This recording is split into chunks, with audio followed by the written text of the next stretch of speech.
আমার মাথা দুটুকরো হয়ে যেত আজকে। যেভাবে এটা ইট পাটকেল ঢিল, আমার পোশাকের অবস্থা দেখুন। এই বিজেপির গণতন্ত্রের নমুনা। মহিলাদের চুল ধরে টানছে, জামা ছিঁড়ে দিচ্ছে। আমার সাথে আমার সহকর্মী যারা এসছে 2-3 জন মহিলা, তাদেরকে লাঠি মেরে রাস্তায় ফেলে দেওয়া হচ্ছে। তাহলে কৃষ্টি সংস্কৃতি এটা? আমাদের দলের একজন আমার সহকর্মী দীর্ঘদিনের, সে মারা গেছে, তার পরিবারের সাথে আমি দেখা করতে আসতে পারি না? আমি এখানে কি করতে এসেছি যে আমাকে এরকম ভাবে আটকানো হবে? এলাকার কোনো মানুষ আমায় আটকেছে? মানুষ দুধারে দাঁড়িয়ে আশীর্বাদ করছে, সৌজন্য বিনিময় করছে, হাত নাড়ছে। আর বহিরাগত বিজেপির গুন্ডারা ইট পাটকেল ছুটছে। আমি তো দেখিয়েছি আপনাকে, আমার চোখে 7 বার অস্ত্রোপচার হয়েছে। 10 বছর আগে রোড অ্যাক্সিডেন্ট হয়েছিল। ইট পাটকেল ছুড়েছে আমার ডান চোখ বাঁ চোখ দুদিকে।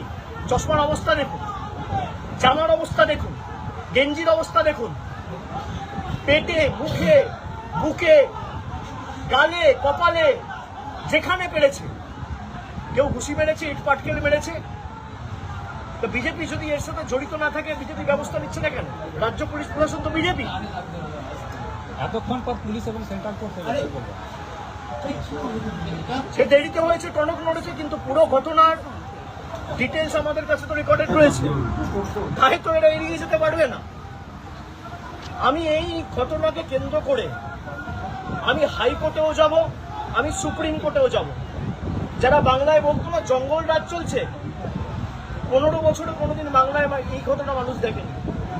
যারা আগে বিরোধী দলের রাজনীতি করত, 10টা করে গাড়ি নিয়ে কেন্দ্রীয় বাহিনী নিয়ে রাজনীতি করত। কেন্দ্রীয় বাহিনী নিয়ে রাজনীতি হয় না।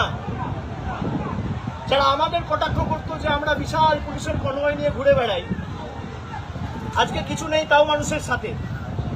আর এই সরকারের থেকে আমি নিরাপত্তা আশাও করি না।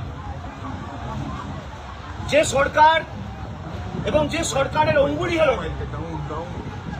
নির্মম নিরীহ মানুষদের জীবন জীবিকার উপর অত্যাচার নামিয়ে আনা হয়, রাতারাতি বুলডোজার চালিয়ে ওদের দোকান উড়িয়ে দেওয়া হয়, ঘর ভেঙে দেওয়া হয়, হাজার হাজার তৃণমূল কংগ্রেসের কর্মী আক্রান্ত, সেই সরকারের নিরাপত্তা আমার দরকার নেই। একের পর এক নেতা কর্মী জনপ্রতিনিধি অ্যারেস্ট হয়ে যান বিভিন্ন কেসে। দেখুন, আমি এই স্পেসিফিক ইস্যু নিয়ে এসেছি। আমি এখানে প্রেস কনফারেন্স করতে বসিনি।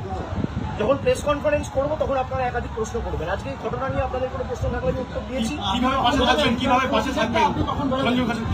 আমি সেটা সঞ্জুর বাবা মাকে বলেছি। সবকিছু ক্যামেরার সামনে বলার দরকার নেই। আমাদের যতটুকু সীমিত সামর্থ্য ছিল আমরা দলের তরফ থেকে সাহায্য করেছি, এবং সঞ্জুর মা বাবাকে আমি কথা দিয়েছি। সঞ্জু হয়তো আজকে আমাদের মধ্যে নেই, কিন্তু হাজার হাজার সঞ্জু তার বাবা মার পাশে তার ছেলের মতো আগামী দিন দাঁড়াবে, যাতে তাদের কোনো কষ্ট না হয় এবং এই বয়সে তাদের উপর কোনো অত্যাচার না হয়। আমরা আমাদের সামর্থ্য সীমাবদ্ধ ক্ষমতা অনুযায়ী যতটুকু আর্থিক সাহায্য সহায়তা করার করেছি এবং আগামী দিনও করব। এখানে সঞ্জুর দিদি আছে, তার সাথে আমার কথা হয়েছে। আমি অনুরোধ করেছি যে তাদেরকে এখান থেকে সরিয়ে তার দিদির কাছে, তার বৃদ্ধ বাবা মাকে কিছুদিন রাখতে। আর আমি হোয়াটসঅ্যাপ নাম্বার নিয়ে যাচ্ছি, আমি কন্টিনিউয়াস যোগাযোগে থাকবো। এবং এই ঘটনা নিয়ে এখনো পর্যন্ত কোনো সদর্থক ভূমিকা কমপ্লেন হওয়ার পর থেকেও পুলিশ নেয়নি। ছেলেটাকে যেভাবে পিটিয়ে খুন করা হয়েছে, ও বাড়িতে এসে মা